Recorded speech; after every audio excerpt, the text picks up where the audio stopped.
हुआ था, कैसे लगा मुझे? एक्चुअली हम लोग शो करने के लिए गए थे आरा पे ही। तो वहाँ पे हम लोग ऐसे वो जो पंडाल सा बना देते हैं, वहाँ पे हम 3 गर्ल्स बैठे हुए थे नॉर्मल।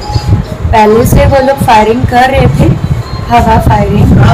तो हम लोगों ने मना किया कि ये सब क्या हो रहा है, हम नहीं करेंगे। तो हम लोग जाके बैठ गए। तो गर्ल्स डांस कर रही थी, अचानक से पता नहीं क्या हुआ कि सीधा गोली मेरे पैर टांग पे लगी आके। सोनम सेन नाम की एक लड़की है और उसकी मजबूरी है कि वह डांस करे, और जिस दिन वह स्टेज का शो नहीं करेगी उस दिन उसके घर का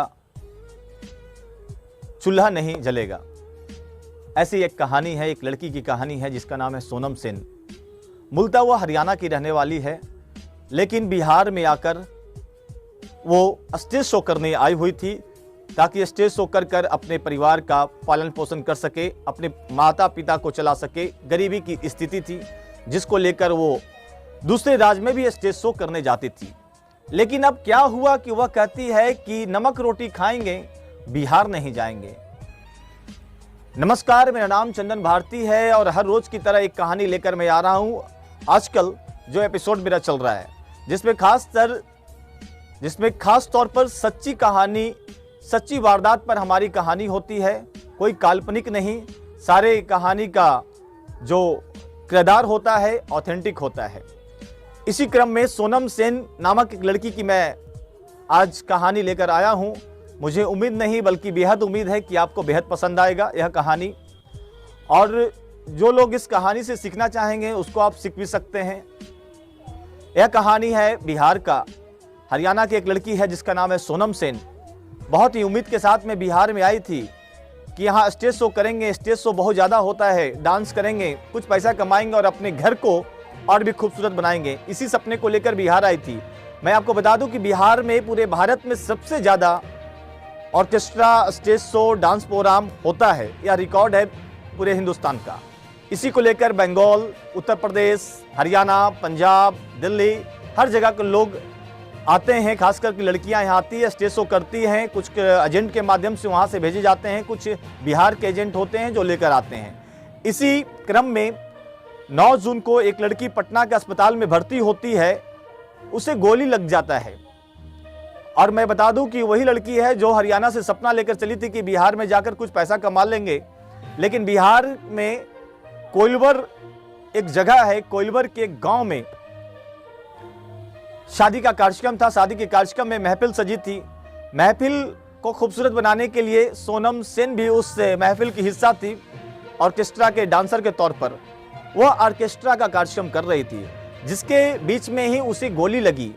गोली उसके सीने पर लगना था, मारने वाले का कहना था कि उसके सीने पर लगना था, लेकिन पैर में लगा, जिसके वजह से वह पटना के एक अस्पताल में भर्ती है। सोनम कहती है कि हम बिहार में कार्यक्रम करने आते हैं, लेकिन यहाँ एक दौर चला है, एक फैशन चला है गोली फायरिंग का, जिसको लोग पेपर के और मीडिया की नज़र में उसको हर्ट्स फायरिंग कहते हैं। हर्ट्स फायरिंग का परंपरा पूरे बिहार में बहुत पुराना है, आप सभी लोग जानते होंगे। लेकिन ये कब रुकेगा आज तक कोई बता नहीं सकता। वैसे तो लोग कहते थे कि जंगल राज था पिछले सरकार को, लेकिन आज कौन सा राज है जो हर्ट्स फायरिंग किया जाता है, खुशी के तौर पर गोली छोड़ी जाती है, शराब पिया जाता है। बिहार में शराबबंदी होने के बावजूद भी सोनम, जो कि बाहर की एक लड़की है, उसने भी इल्ज़ाम लगाया है कि आज तक शराब जो कानून है पूरी तरीके से बिहार में बंद भी नहीं हुआ है। मैं आपको बता दूं कि जो हर्ट्स फायरिंग हुई कोइलवर में हर्ट्स फायरिंग होने के बाद उस लड़की को उसके जांघ पर गोली लगी और वह लड़की अस्पताल में भर्ती है। हरियाणा से सपना लेकर आई थी कि बिहार में जाएंगे, कुछ पैसा कमाएंगे और कुछ पैसा हो जाएगा, और इसी सपने को लेकर कई लड़कियां बिहार में आती हैं, कुछ बंगाल से, कुछ यूपी से, कुछ लखनऊ से, कुछ दिल्ली से, कुछ आजमगढ़ से, कुछ इलाहाबाद से, कि बिहार में मेरा काम चलता रहेगा और बिहार में कार्यक्रम भी होते हैं। लेकिन ऐसा क्या होता है कि कार्यक्रम के दौरान लोग स्टेज पर चढ़कर हर्ट्स फायरिंग करते हैं? कौन इजाज़त देता है, कौन लाइसेंस देता है? सरकार क्या लाइसेंस देती है कि आप किसी की शादी विवाह या किसी कार्यक्रम में जाएं तो आप गोली फायरिंग करें, हर्ट्स फायरिंग करें? कहाँ का यह इजाज़त है? शायद कुछ भी हो, लेकिन उस लड़की का आप कहना है कि अब तो मेरा पैर चला गया, मेरे पैर से बंद नहीं पा रहा, मैं शो कैसे करूंगी। उसका कहना है कि 9 जून से अस्पताल में भर्ती है, आगे के लिए लोगों से मांग करती है कि कुछ मदद हो जाए, जिसके बाद वो दिल्ली के एम्स में जाकर इलाज करा सके और उसका पैर सही तरीके से ठीक हो सके। लेकिन लास्ट में वो अंतिम समय में ये कहती है बिहार के बारे में, तो बहुत सारे बिहारियों को भी खराब लग रहा होगा। लोग कहते हैं कि बिहार से बाहर, बिहार में एक प्रतिभा छिपी है, लेकिन ये कौन सा रोड तो बदल गया बिहार में, उसका कहना है, लेकिन अभी भी कुछ लोगों का सोच नहीं बदला। कुछ लोगों के वजह से बिहार बदनाम है, जो हर्ष फायरिंग कर दूसरे राज्य से आई हुई लड़कियों पर फायरिंग करते हैं, और उसको कई लड़कियों की मौत भी हो चुकी है इस सिलसिले में कि कार्यक्रम के दौरान नशे की हालत में लोग फायरिंग करते हैं।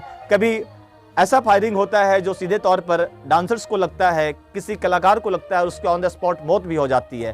तो आप सोच सकते हैं कि इस कहानी के जरिए आपको क्या सीखने को मिला होगा। आप समझ सकते हैं कि हमारे इस कहानी तो है ही, लेकिन साथ साथ इस खबर दिखाने के पीछे यही होता है कि समाज के बीच में बिहार की छवि अच्छा जाए। आज लोग कह रहे हैं कि नमक रोटी खाएंगे लेकिन बिहार नहीं जाएंगे, तो सोचिए जब अपने राज्य में वो सोनम सेन कहेगी लोगों से, तो किस तरह से बिहार का मैसेज जाएगा। मेरा काम था लोगों की बात आप तक पहुंचाए, लोगों की समस्या आप तक दिखाएं कि आखिर हमारे बिहार की छवि कैसे बन रही है और इसको कैसे बदलना है। तब तक के लिए देखते रहिए, कल जब मैं आऊंगा एक नई कहानी के साथ में, एक नई स्टोरी के साथ में, तब तक के लिए देखते रहिए बिहार टुडे न्यूज़। धन्यवाद।